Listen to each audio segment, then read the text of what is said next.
afternoon. Welcome all to the, once again, the County Executives Conference Room in our semi-press room. I'm joined here today by our Commissioner of the Department of Health, Dr. Gail Burstein, as we give an update on COVID-19, coronavirus, and the preparations that have been undertaken so far in our region, as well as the issues that we potentially may deal with in the future. I think we all are aware of the comments that were issued by the Center for Disease Control 2 days ago, the CDC, basically stating that it's not a question of if there will be coronavirus cases in the United States, it's a question of when. And so we've been working behind the scenes to address this even before that statement was made. And we wanted to let the public know about issues that we've dealt with so far, as well as what our preparations are going for the forward and what people should be doing themselves just to protect themselves from illnesses. I will affirm, as we've said before, there are no coronavirus COVID-19 cases in Erie County that we are aware of, that we've had or are currently aware of. There was, unfortunately, in the last week on social media, some individuals who were trying to spread a message that we were hiding the truth from the public, but that is not the truth. If a case was, a real case was to be found in our region, while we could not identify the individual due to HIPAA issues, we would certainly let the public know that a case was in our region. There has been no case. I don't want the public to think there is a case that we're hiding. Our goal is to protect the public's health, not to hide the truth from the public. And that is what I think we need to express. So if you are seeing or reading things on social media that says that there are cases here, it is a lie. And we want people to remember, just because you saw something on social media doesn't make it true. As I said, our goal is to protect the public's health, not to lie to the public. And so we wanted to express that fact. I myself, earlier today, spoke to each of the CEOs from our major hospital units, ECMC, Tom Petrocchi, Jody LeMayo at Kaleida Health, as well as Mark Sullivan from Catholic Health. We are all going to be on the same page, the hospital units with our Department of Health, on how to respond if by chance a COVID-19 case came into a hospital. And I'll let the doc talk a little bit more about our future plans, but also what we expect from the public. But I want the public to understand that we are taking this seriously, just like we take any potential public health risk seriously. This is, of course, a disease and an illness that we are seeing continually in the news. We don't have any case of it here. We don't have any deaths, of course, here. We are addressing this just like we address any other public health issue, say the flu, which of course we have had thousands of flu cases in Erie County and unfortunately some deaths during the season. But we want people to understand that just because we haven't had a death doesn't mean that we are waiting for the first case to occur before we actually take any action. We've already taken action and will continue just like we do with any potential public health risk.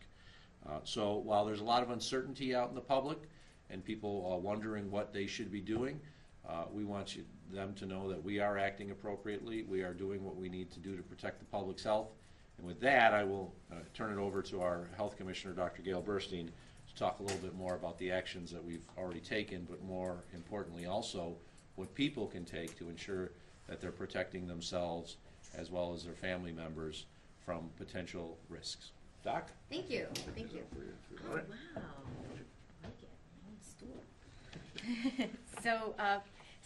Good afternoon.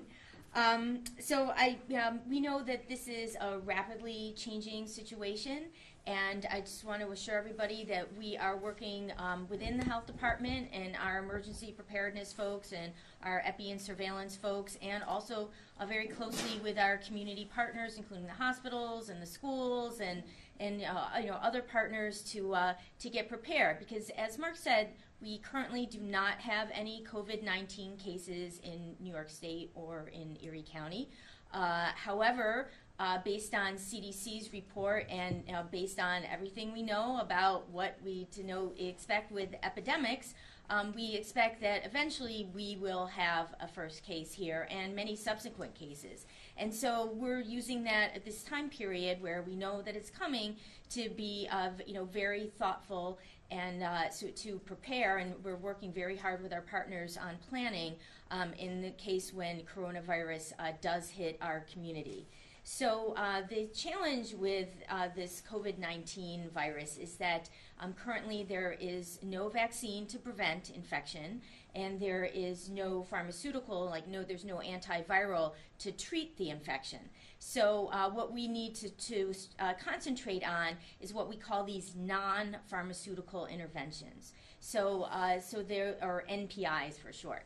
So these are, you can think of them in three categories. So there's personal, what can I do?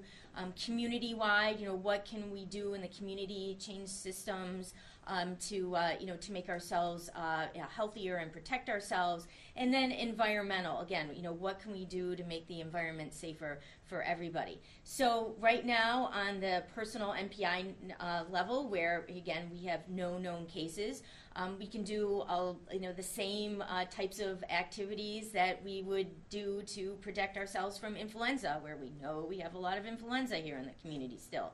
So that's basically washing your hands and good 20 to 30 seconds, soap and water, good scrub, then wipe off with a paper towel or some type of towel if you have access in it. You want to manually try to remove that virus or whatever bacteria are on your hands.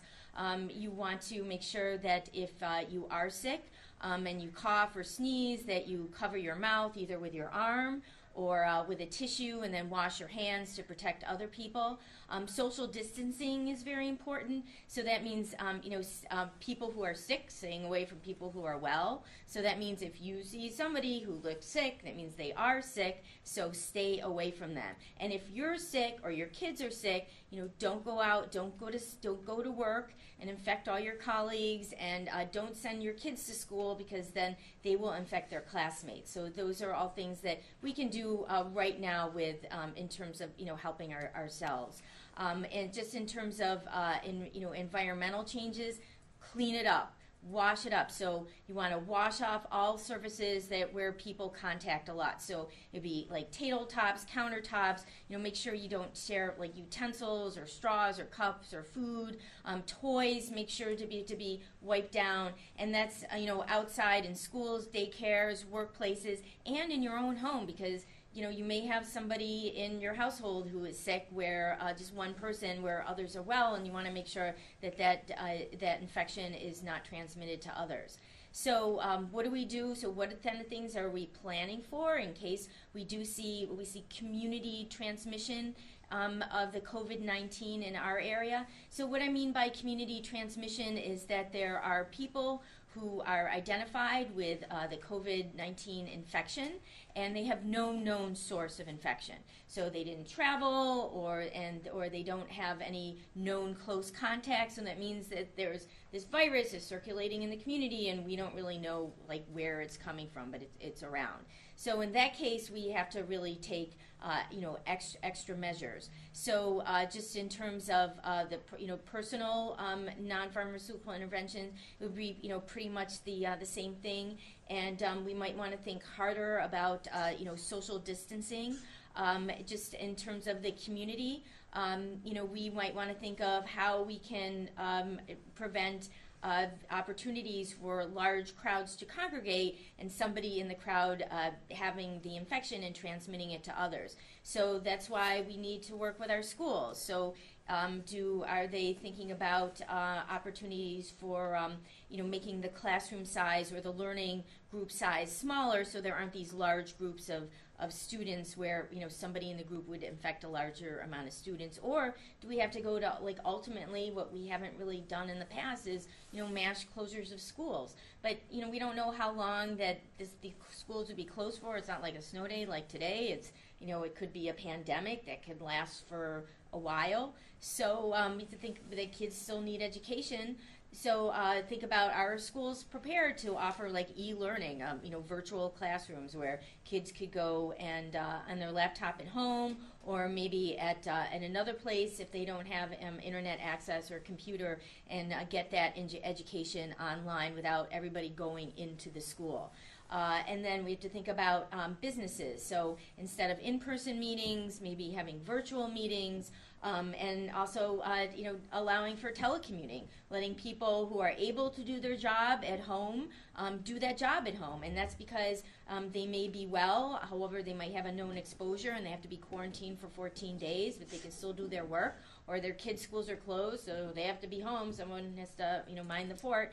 And however, they could still do their work. And so we have to, work must go on. And so we have to think about opportunities for telecommuting. And then also working with our, as Mark said, with our healthcare providers and thinking about kind of some maybe virtual healthcare that people didn't have to come in so much to the emergency department or the hospital. And then also environmental, keeping it clean, every place, washing down, including in your own home. And just in terms of testing, so there is, testing available from CDC and the New York State Health Department, and in Albany, the Wadsworth Public Health Lab, and the New York City Public Health Lab are going to be getting the revised reagents for the COVID-19 test kit from CDC, and hopefully be able to start doing the test wider spread soon. And then hopefully when the reagents become in better supply, we will be next in line to get our test in Erie County. Commercial labs are also developing tests, so tests will be more available. And then just want to emphasize something that Mark said about false rumors. So, this is a time where there is a lot of big gap, a big void in information that we have. And there are a lot of opportunities in those instances when people are worried and they don't have all the information for people to jump up and spread these false rumors that will stress people out and maybe even cause them to do the wrong thing and put themselves at harm.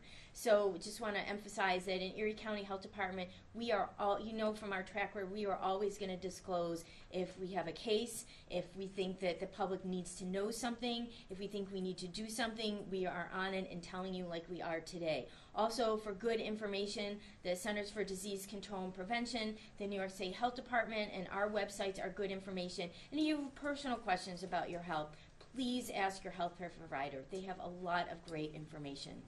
So thanks. Thank you, Doc. As the doc noted, we actually, our website on the Erie County Department of Health has a COVID-19 coronavirus page, which includes facts for people to check up on if you want to learn more about the actual facts associated with it, as well as a rumor page, and what we share asking people to review when they see something that's posted by an individual on social media.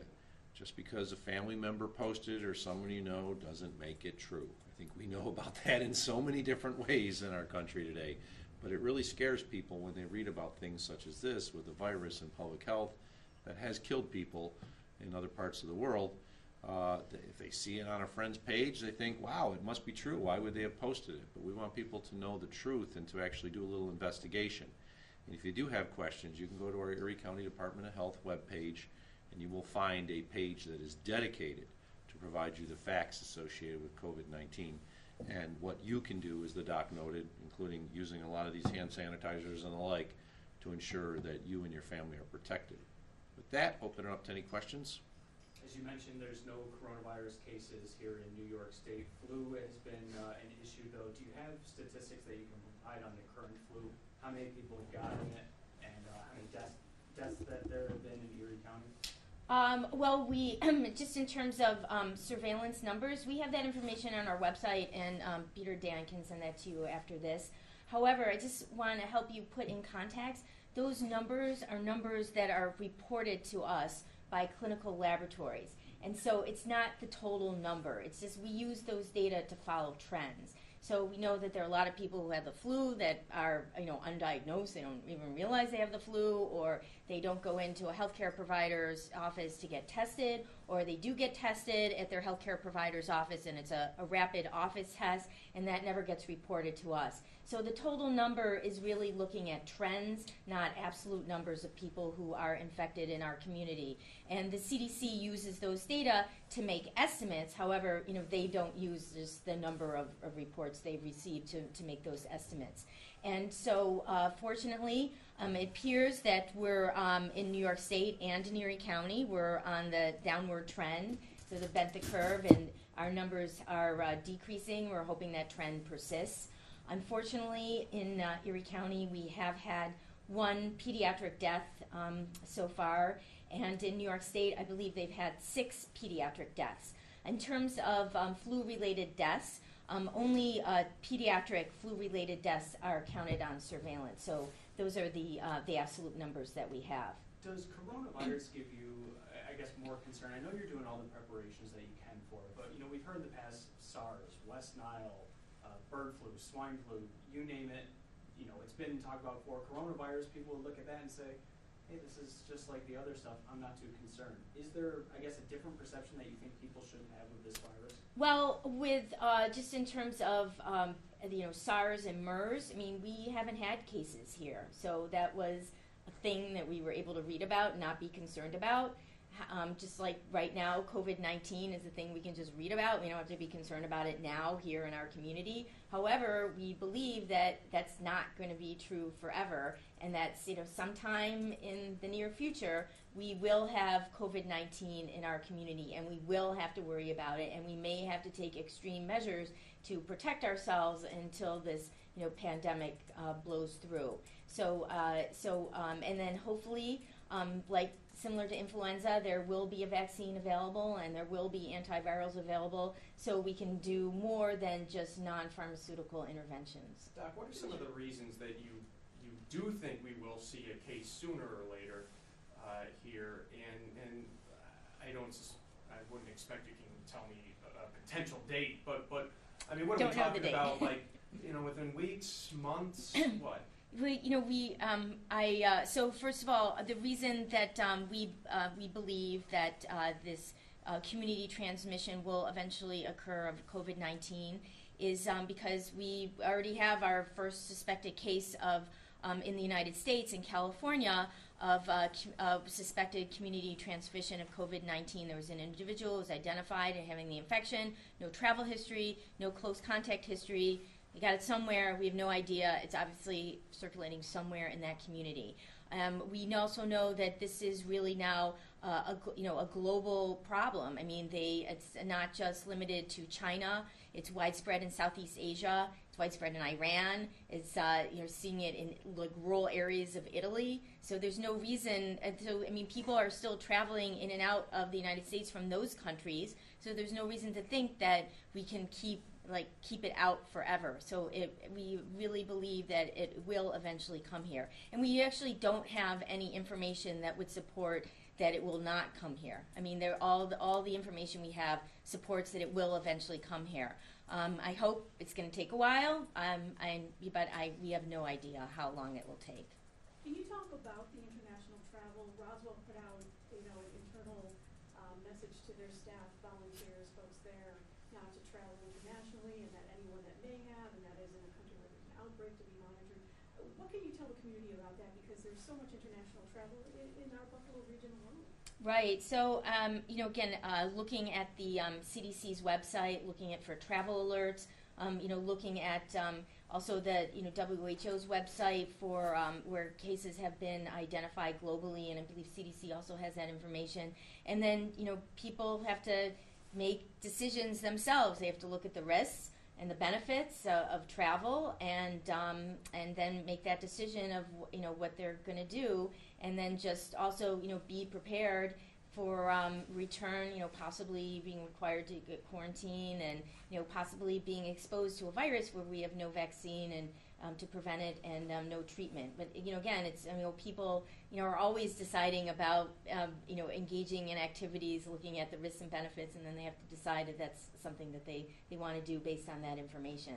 So because of this global potential global pandemic, and really think that people should think twice about maybe postponing their travel. But it's really up to the individual. We know that there are certain people that are more at risk of becoming very ill with COVID-19. Remember, there's a huge spectrum of presentation. There are some people that have no symptoms or minimal symptoms, And there are some people who can fall very, very ill, require hospitalization, ventilation, and even die. And so the people who are more at risk of becoming very ill are people who we're seeing in the seniors, more the elderly, people who have other chronic health conditions, chronic lung disease or heart disease or diabetes or any type of immunocompromising condition, and smokers. Smoking is a big risk factor for illness with in this virus.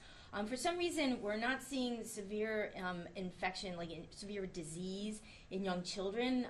So that's different than the flu. We don't really know why, but that's young, healthy children don't seem to become ill, symptomatically with the COVID-19. But that's what we know right now, and then people have to make their decisions based on the information that they have. If there were to be a potential quarantine, what's the best way for households, families to set up their house and have, what would you want to have in your home? Well, I would right now the quarantine timeline is 14 days. So thinking about what people would need to be sustainable for 14 days. And it also depends on kind of where we are on, community intervention. So right now, you could always order out food. There are people still delivering, and they can deliver to outside your house, and you can use a credit card or some kind of electronic payment.